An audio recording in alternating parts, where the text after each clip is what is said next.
Assalamualaikum warahmatullahi wabarakatuh.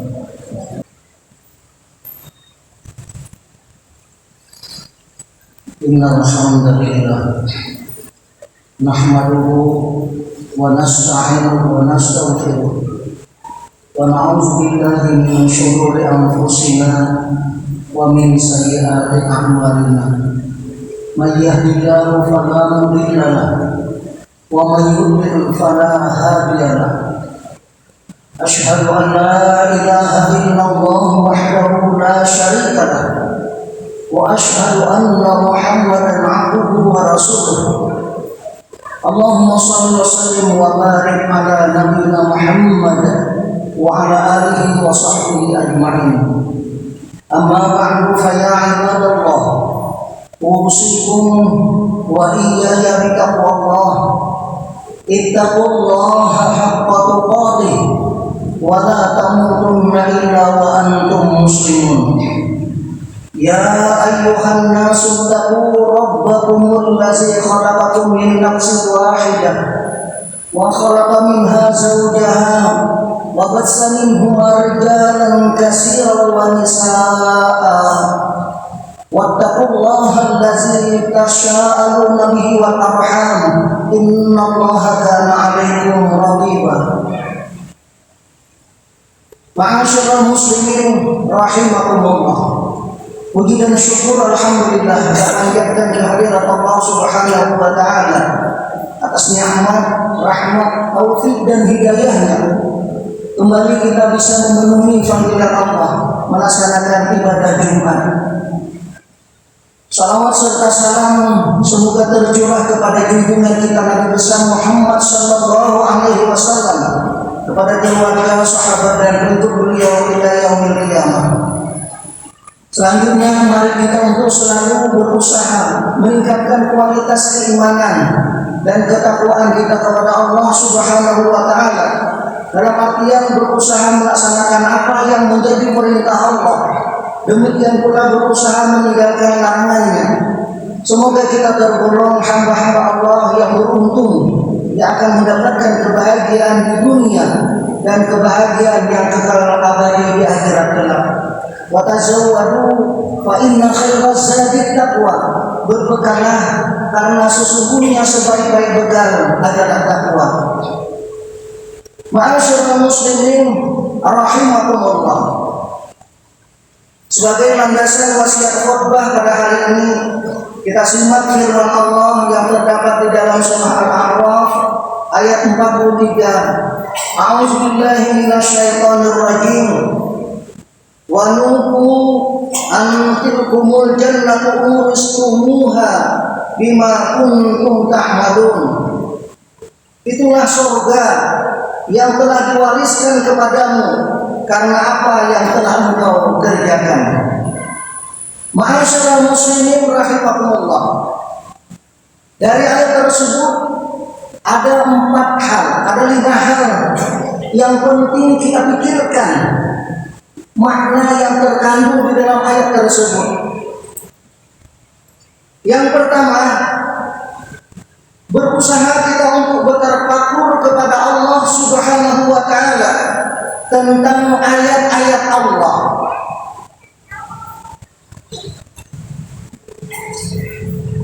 Tafakur tentang kejadian alam ini, tafakur tentang kejadian langit dan bumi, dan bahkan bertafakur tentang kejadian diri kita sendiri. Wa fi anfusikum afala tubsirun. Allah mengingatkan kepada kita, pada diri kita, apakah kita tidak melihat kebesaran Allah, kekuasaan Allah yang mulai kita diciptakan oleh Allah sampai kepada perjalanan kita di ujung kehidupan ini. Bahkan di dalam surah Yasin diingatkan, wa man nu'ammirhu nunakkishu fil khalqi afala ya'qilun. Ketika seseorang dipanjangkan umurnya oleh Allah, maka akan diambil sedikit demi sedikit kekuatannya. Mungkin pikirannya, mungkin tenaganya, mungkin bahkan semua organ tubuhnya pun berkurang, kesehatannya berkurang. Apakah kejadian itu tidak kita pikirkan? Allah Subhanahu wa ta'ala mengingatkan juga di dalam Al-Quran, inna fi khalqis samawati wal ardh wa ikhtilafil laili wan nahar la ayatin li ulil albab. Pada pergantian siang dan malam, penciptaan langit dan bumi, semua itu adalah merupakan tanda-tanda kebesaran Allah bagi mereka yang mau berpikir. Itulah yang disebut di dalam Al-Quran ulul albab, orang yang betul-betul cerdas. Apa yang dilakukannya? Allazina yazkurunallaha qiyaman wa qu'udan. Dia selalu berzikir kepada Allah dalam keadaan berdiri, berduduk, berbaring. Selalu ingat kepada Allah Subhanahu wa ta'ala. Itulah yang membuat seseorang harus semakin yakin dan semakin ma'rifat kepada Allah Subhanahu wa ta'ala. Yang kedua, tafakur tentang nikmat Allah. Betapa banyak karunia Allah yang sudah Allah curahkan kepada kita. Mulai kita punya rumah, masih remaja, tidak punya apa-apa, bahkan naik sepeda. Tetapi begitu kita sudah menginjak usia 40 tahun, karunia Allah itu sudah kita dapatkan. Punya istri, punya anak, punya keturunan, punya pekerjaan, dan bahkan punya jabatan. Apakah kekayaan itu tidak kita pikirkan dari mana asalnya? Dan Nabi Sulaiman, begitu beliau diberikan kekayaan, beliau berkata, haza min fadli rabbi liyabluwani ashkuru am akfur. Ini semua hanya karunia Allah, bukan karena kemampuan beliau, untuk menguji apakah saya bersyukur atau bahkan saya menjadi orang yang kufur kepada Allah Subhanahu wa ta'ala. Maka karunia Allah itu hendaknya kita syukuri dan kita manfaatkan di jalan yang diridhai oleh Allah Subhanahu wa ta'ala. Allah mengingatkan, wa qalilun min ibadiyasy syakur. Sedikit sekali di antara hamba-hambaku yang pandai bersyukur. Yang ketiga, bertafakur kita tentang pahala dan ganjaran dari Allah Subhanahu wa ta'ala. Allah akan memberikan ganjaran yang sangat besar kepada orang yang beriman, yang mau melakukan amal soleh. Minimal 1 dibalas dengan 10. Falahu asru amsalihah. Kita membaca Al-Quran alif lam mim, 3 huruf diganjar dengan 30. Orang yang bersedekah ada yang ganjarannya sampai 700 kali. Masalul ladzina yunfiquna amwalahum fi sabilillah kamasali habbah. Itulah kemurahan Allah. 1 juta dibalas dengan 700 juta. Kalau kita membayangkan dengan akal nurani kita yang sehat sekarang, maka akan betul-betul semangat untuk melakukan infak dan sedekah. Dan itulah yang terjadi ketika orang berada di alam barzakh. Ketika semua balasan diperlihatkan oleh Allah, dia ingin kembali ke dunia. Yang ingin dilakukannya hanya untuk bersedekah. Jamaah rahimakumullah. Yang ketiga, berusaha untuk bertafakur tentang ganjaran surga, kenikmatan surga, bercita-cita untuk menjadi penghuni surga. Yang itu banyak diingatkan oleh Allah di ujung-ujung ayat, bagi orang yang bertakwa, uiddat lil muttaqin. Surga itu diperuntukkan bagi orang-orang yang betul-betul bertakwa. Maka balasan surga yang nikmatnya tidak bisa kita bayangkan, tidak bisa kita pikirkan, dan tidak mungkin terlintas di dalam ucapan dan pikiran Itulah yang sangat dicita-citakan orang-orang saleh, orang-orang terdahulu, ingin menjadikan dirinya ini menjadi penghuni surga di ujung kehidupannya dalam keadaan husnul khatimah. Betapa Rasulullah SAW telah mematok usia kita antara 60 sampai 70 tahun, sittin wa sab'in, antara 60 sampai 70 tahun, dan itu terbukti. Rasulullah berumur 63 tahun, dan banyak saudara-saudara kita yang di bawah dari 60 tahun sudah mendahului.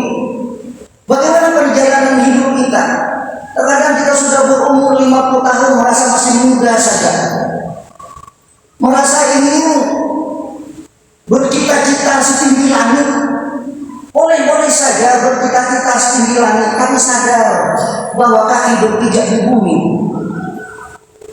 Perjalanan hidup kita hanya tinggal 10 atau 20 tahun ke depan.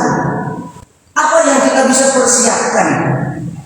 Umpama orang yang dipunis akan dipunis mati di LPP Cipinang misalnya, 1 bulan lagi Anda akan dipunis mati. Apa yang terjadi pada diri seseorang? Tentunya dia akan gelisah, dia tidak akan tenang hidupnya. Maka rohaniawanlah yang berfungsi untuk memberikan kesadaran, mengingatkan kepada jalan yang diridhai Allah, bertaubat banyak-banyak kepada Allah. Tetapi bagaimana dengan kita? Umur dirahasiakan oleh Allah supaya kita tetap semangat menjalani hidup ini. Tidak boleh juga pesimis. Dan Allah tidak suka kepada orang yang putus asa. Wala ta'asu bi raudillah. Jangan kita putus asa dari rahmat Allah. Tetapi kita juga harus sadar bahwa persiapan untuk kehidupan akhirat jauh lebih penting. Kehidupan 1000 tahun ke depan. Ibarat peribahasa, orang yang berada di alam akhirat, dunia ini hanya mimpi. Mungkin 1,5 jam saja ukurannya akhirat. Jemaah rahimakumullah. Selanjutnya, tafakur yang keempat adalah tafakur tentang azab Allah. Betapa banyak Al-Quran mengingatkan kepada orang yang melakukan dosa dan kemaksiatan, dia akan mendapatkan azab neraka jahanam. Bagi orang yang beriman, yang iman amalnya sedikit, maka dia akan mendapatkan siksa sebelumnya. Fa'amma man saqulat mawazinuhu fahuwa fi 'ishatin radiyah. Kalau banyak amal baiknya maka dia akan mendapatkan keridhaan Allah. Wa amma man khaffat mawazinuhu fa ummuhu hawiyah. Kalau dia timbangan amal kebajikannya sedikit, maka dia akan mendapatkan balasan neraka hawiyah. Allah bertanya, apakah neraka hawiyah? Narun hawiyah. Allah yang bertanya, Allah juga yang menjawab. Itulah api yang menyala. Maka yang akan dipertanyakan pertama adalah ibadah sholat. Ukuran amal seseorang, biar bagaimanapun banyak amal kebajikannya, bahkan sudah haji sekalipun, maka ibadah sholat yang paling menentukan. Awwalu ma yuhasabu bihi al-'abdu yaumal qiyamah as-shalah. Yang pertama kali nanti akan dihisab di pengadilan Allah adalah tentang ibadah sholatnya. Ketika ibadah sholatnya baik, maka seluruh amal kebajikannya akan diterima. Ketika ibadah sholatnya rusak, maka akan sia-sia amal ibadah yang lainnya. Yang kelima, penting kita bertafakur tentang kebaikan Allah. Allah ini sangat baik kepada kita. Sifat rahmat Allah diberikan kepada semua makhluk Allah, beriman atau tidak beriman, durhaka dan bahkan membangkang hukum Allah, tetaplah dia akan diberi karunia Allah. Tetapi sifat rahim Allah hanya khusus diperuntukkan bagi orang yang beriman di akhirat kelak. Demikian pula Allah menutupi aib kita. Allah masih menutupi kekurangan kita. Betapa ketika remaja ada yang sholatnya berangkanggingan, ada yang bahkan mungkin ibarat peribahasa kita sholat Jumat pun berangkatnya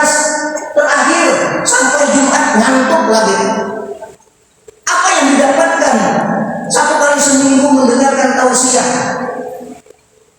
Seharusnya Jumat adalah merupakan ukuran seseorang, ukuran keimanan. Dan bahkan Al-Quran mengingatkan, ya ayyuhallazina amanu idza nudiya lis-sholati min yaumil jum'ah fas'au ila zikrillah. Apabila yang dipanggil adalah orang yang beriman, apabila dipanggil untuk sholat Jumat, maka segera untuk memenuhi panggilan Allah dan tinggalkan bentuk jual beli perniagaan ataupun bisnis lainnya keduniaan sifatnya. Selanjutnya yang keenam, yang terakhir, yang perlu kita pikirkan adalah betapa beratnya dosa yang kita lakukan. Apakah ada jaminan akan diampuni Allah? Apakah ada jaminan ibadah kita diterima? Apakah ada jaminan pasti masuk surga? Sehingga Rasulullah SAW yang beliau itu pasti masuk surga, beliau mencontohkan istighfar tidak kurang dari 100 kali dalam sehari dengan ucapan astagfirullah wa atubu ilaih. Beliau pernah salat 2 rakaat di malam hari sampai jengkak pagi. Surah yang dibawa surah Al-Baqarah, surah Al-Imran, 2 juz setengah. Kita setengah jam saja berat untuk sholat tahajud. Jauh bandingan dengan para sahabat yang kita lakukan. Itulah ukuran keimanan yang ada pada diri kita. Ketika seseorang imannya kokoh, kuat, pondasinya kuat, dan cita-cita ingin bahagia di akhirat kuat, berarti ibadahnya juga akan meningkat. Jemaah rahimakumullah. Demikian 6 tafakur yang perlu kita pikirkan dalam kehidupan ini. Yang pertama, bertafakur sedikit tanda-tanda kebesaran Allah. Bertafakurlah tentang nikmat karunia Allah. Bertafakurlah tentang pahala, ganjaran yang akan dibalas dengan balasan surga. Kemudian bertafakurlah tentang azab Allah, agar kita berusaha untuk meninggalkannya, berusaha untuk menghindarinya, dan selalu kita berdoa agar terbebas dari siksa api neraka. Dan doa itu diabadikan oleh Rasulullah ketika sebelum salam, Allahumma inni a'udzubika bi azab jahannam wa min azabil qabri wa min fitnatil mahya wal mamat wa min fitnatil masyihid dajjal. 4 permohonan kita kepada Allah Subhanahu wa taala. Mohon terbebas dari azab neraka jahanam, azab kubur, fitnah kehidupan, dan fitnah dajjal. Semoga Allah Subhanahu wa taala selalu memberikan kita hidayah untuk selalu bersyukur atas segala karunia Allah Subhanahu wa taala, dan semoga kita diselamatkan oleh Allah mendapatkan husnul khatimah dengan ganjaran surga. A'udzubillahi minasyaitonir rajim. Wasari'u ila maghfiratin min rabbikum wa jannatin 'arduha as-samawati wal ardh wa 'iddatul lil muttaqin wa qur rabbighfir warham wa anta khairur rahimin.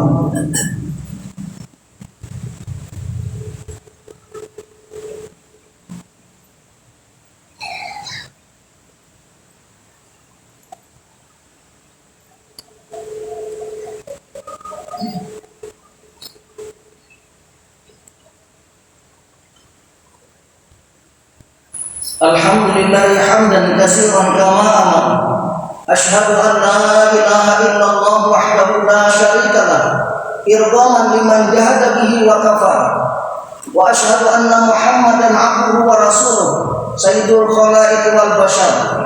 Allahumma shalli wa sallim wa barik ala nabiyyina Muhammad wa ala alihi wa ashabihi masabihil quran. Amma ba'du fa ya ayyuhan nas ittaqullaha min sima'il lagwi wa fudulil khabar wa antahu amma nahakum anhu wa hajar wa 'alamu